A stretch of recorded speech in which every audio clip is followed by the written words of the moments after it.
여러분, 제가 쌍둥이 적자라는 이야기를 몇 번 말씀을 드렸습니다. 쌍둥이 적자라는 것은 간단합니다.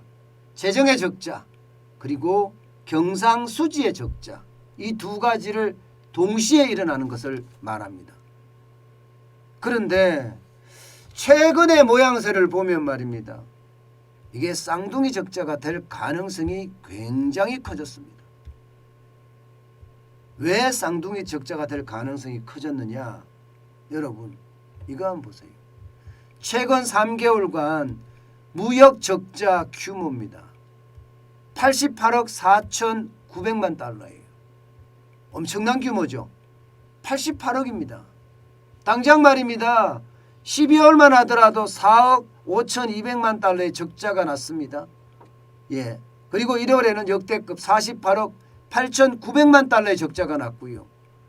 2월에는 2월 1일부터 10일까지가 35억 800만 달러의 적자가 났습니다. 이거를 다 합치니까 여러분, 다 합치니까 88억 4,900만 달러의 적자가 난 거예요. 바로 이게 자칫 잘못하면요, 경상수지 적자로 이어질 수가 있습니다.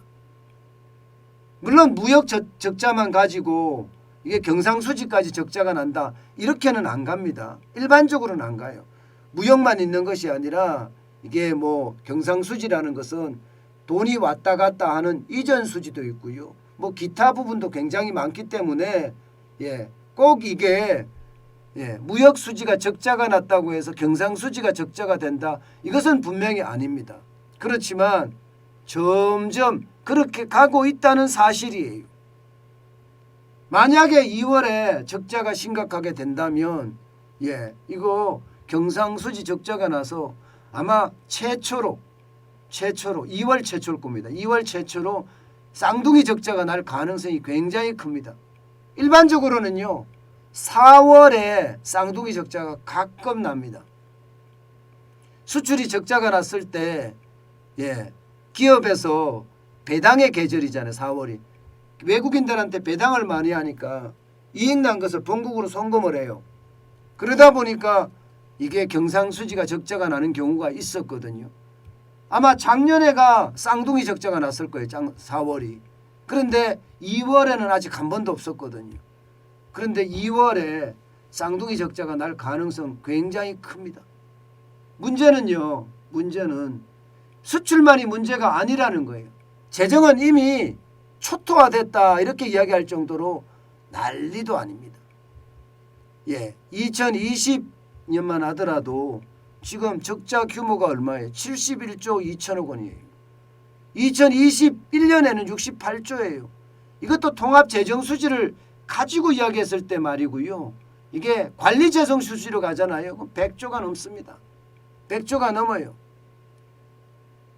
말이 100조지 여러분. 100조면 문재인 정부 출범 초기 한나라의 우리나라 본예산이 400조가 조금 넘었거든요. 그럼 25%에 해당됩니다. 지금이야 문재인 정부 와서 엄청나게 예산을 늘려서 지금 607조 7천억까지 올라갔어요. 여러분도 알지만 607조 7천억 원이라는 돈은 어마어마한 돈이에요. 문재인 정부 들어서기 전 2016년하고 지금 2022년하고 경제가 달라졌습니까, 여러분? 저는 경제가 달라졌다고 보이지 않거든요. 그런데도 나라 예산은 50% 이상 늘어났잖아요. 50% 이상. 우리 경제가 그만큼 50% 이상 성장했지도 않았는데 이렇게 늘어나니까 이것은 결국 말입니다. 나라 경제가 점점 힘들어진다는 이야기예요. 점점 힘들어진다는 얘기예요. 저는 이 상황이 자칫 잘못하면요, 국가 신용 등급에도 큰 영향을 미칠 가능성이 커졌다는 거예요. 여러분, 외국인들은 대한민국에 투자하는 이유 딱 두 가지예요. 딱 두 가지. 첫 번째는 대한민국 재정이 굉장히 튼튼해. 왜냐하면 계속 플러스가 났었으니까. 재정이 굉장히 튼튼해. 이게 외국인들이 대한민국에 투자할 수 있는 아주 근본적인 요소고, 또 하나는 대한민국은 수출을 진짜 잘하는 나라예요. 그래서 수출의 어떤 그 성장성을 믿고 외국인들이 대한민국에 투자를 하거든요.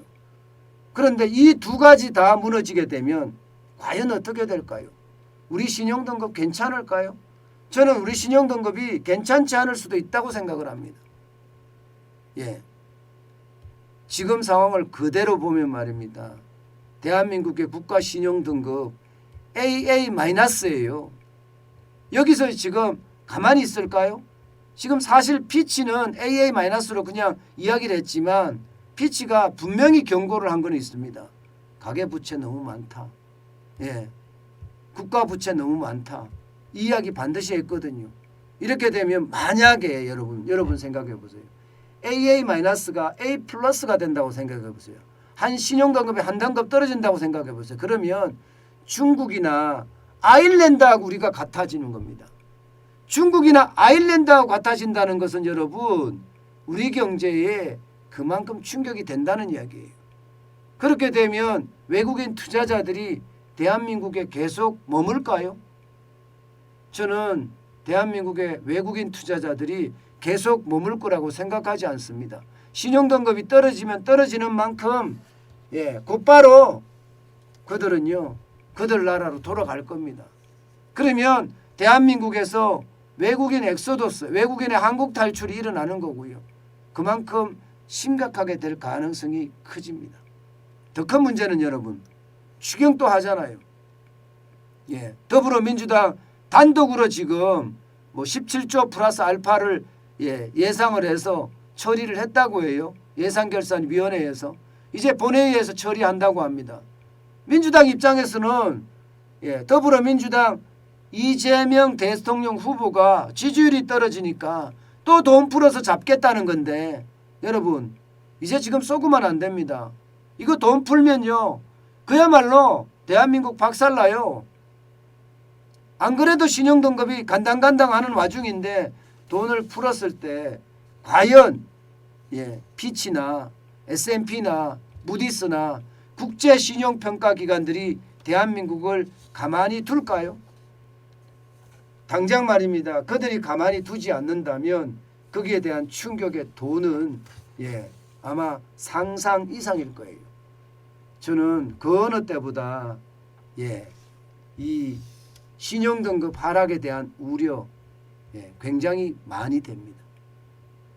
지금 모든 게 말입니다. 대통령 선거 이후로 모든 게 밀려져 있어요.